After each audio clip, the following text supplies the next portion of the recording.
About 24 hours before the storm made landfall, Tim and I decided, okay, it's a Category 5. We are not staying. But it was too late. Tim and Toby Flair didn't have time to escape Hurricane Katrina as it was making landfall on the Gulf Coast. Had it not been for the 6 pine trees that leaned on the house would have gone away, but the pine trees shifted the roof about 6 inches and then held the house in place. Tim and Toby were in the middle of the chaos with their 3-year-old son, Ashton. And this is where our story begins. You're listening to GPS, God, People, Stories, an outreach of the Billy Graham Evangelistic Association. I'm Jim Kirkland. And I'm Phil Fleischman. Tim and Toby's faith had grown routine. Then God would use a hurricane to prepare them for their greatest trial in life. Here's what Billy Graham said about the importance of faith. You who are listening to my voice today in the midst of the storms of life, are you able to stand in the face of the storms of your own life and say, I have faith in God? Billy Graham has more to say about having that kind of faith a little later in the episode. But if you'd like to hear more about how to place your faith in Jesus Christ right now, head over to our website, findpeacewithgod.net. That's findpeacewithgod.net. GPS. God, People, Stories. So we got married at the university. There was a chapel there. I say a chapel, it was really large, actually. And so we were given permission to get married there. And it was important to us to be married in the place where our relationship really grew. That was in New Orleans, and it wasn't far from where Tim and Toby grew up. I was coming out of a very difficult relationship, had a lot of turmoil in it. And Tim was the one who really helped me out of that relationship. He helped me to heal, and that's really how it started. So we dated for, I say 7 years. We dated for quite some time before we got married. We got married in 1999, and it was a beautiful life, still is a beautiful life, don't get me wrong. And Toby had endometriosis at the time, so we were very concerned about being able to have kids. But God graced us with Ashton in 2002. In 2005, Katrina hit. Tim and Toby knew the storm was headed to the Gulf Coast, but they weren't planning on needing to leave. Ashton was 3 years old. And when Katrina was coming, okay, when we knew that it was headed for our area, because originally Katrina was not supposed to hit New Orleans. It was gonna take the panhandle of Florida.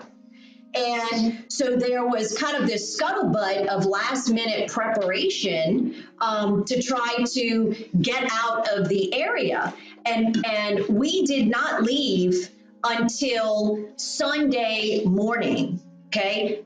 And Katrina hit on Monday morning. So really, about 24 hours before the storm made landfall, Tim and I decided, okay, it's a Category 5.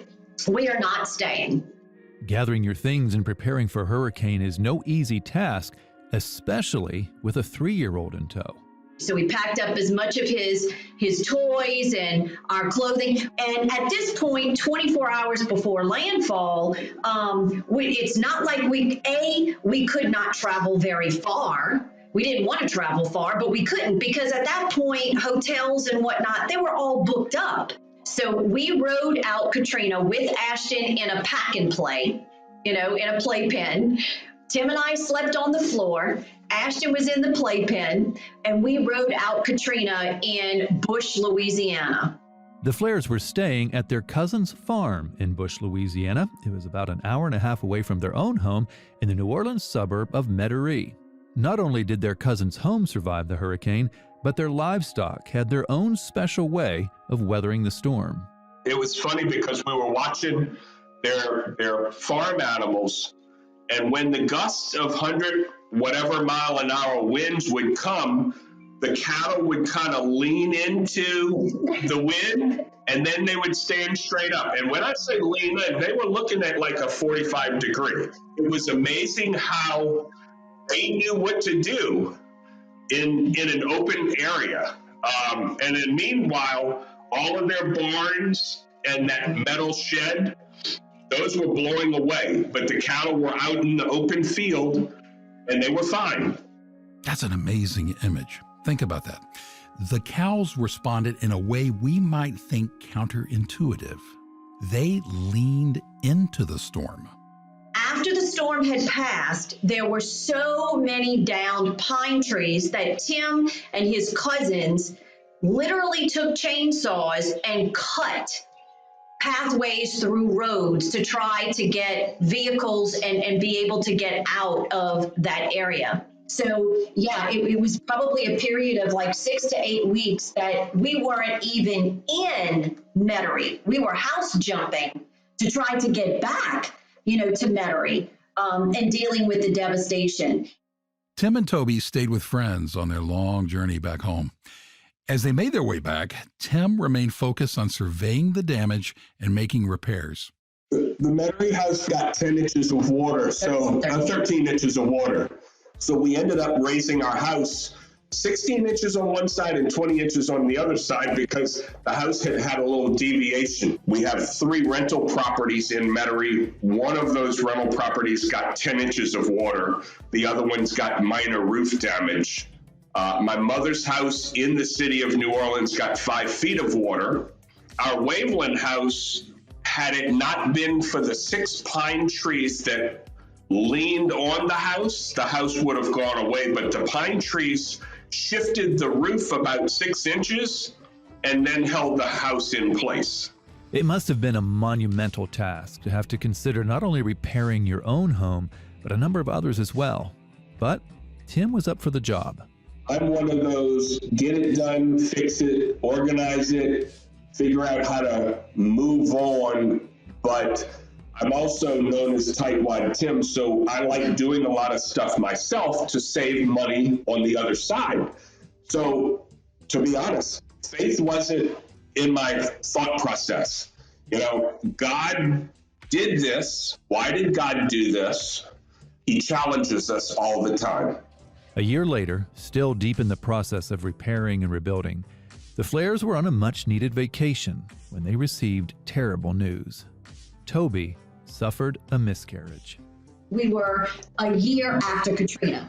We were living in a FEMA trailer. I mean, Ashton was 4 years old at the time. We were trying to rebuild Tim's mom's house in New Orleans, our house in Metairie, still dealing with the properties in Mississippi in such turmoil when you're living in all of that mess.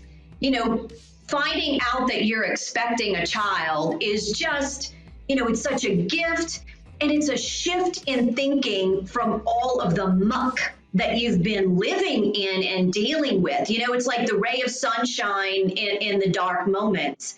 And then when it's taken away, it's like, boy, it just thrusts you right back into the pit that you were living in. It was beginning to seem like it was one bad thing after another. But God opened Toby's heart to a new perspective in light of everything that was happening in her life. And I remember thinking this very vividly. I threw my hands up and I said, this is not